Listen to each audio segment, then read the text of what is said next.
Hey everyone, welcome back to our Python for Beginners series. In this video, we're going to learn something super useful, how to read integer input from the user using Python. To get input from the user, we use the built-in input function. It waits for the user to type something in the console, and then returns it as a string, even if the user types a number. So here, we're prompting the user with a message, enter a number.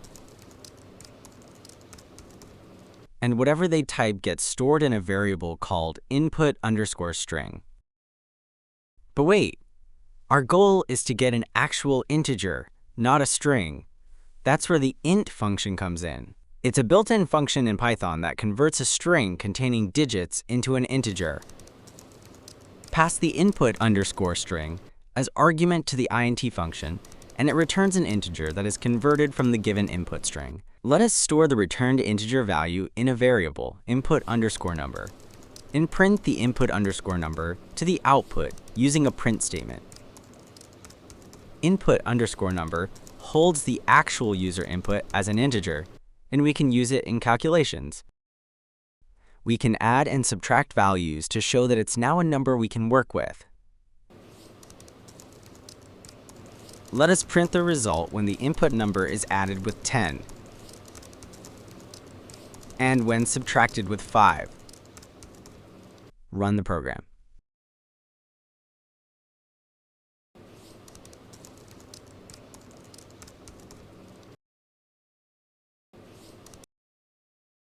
There you have it. First, it read the input from user, then it echoed the same value to the output. Then the result of adding 10 and subtracting 5 from the given input is also calculated and printed to output. One more thing.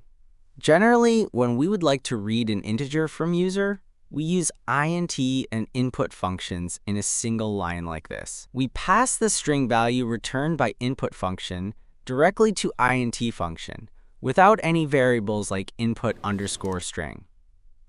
Let us rerun the program and check how it works. To sum it up, the input function always gives you a string, even if you enter numbers.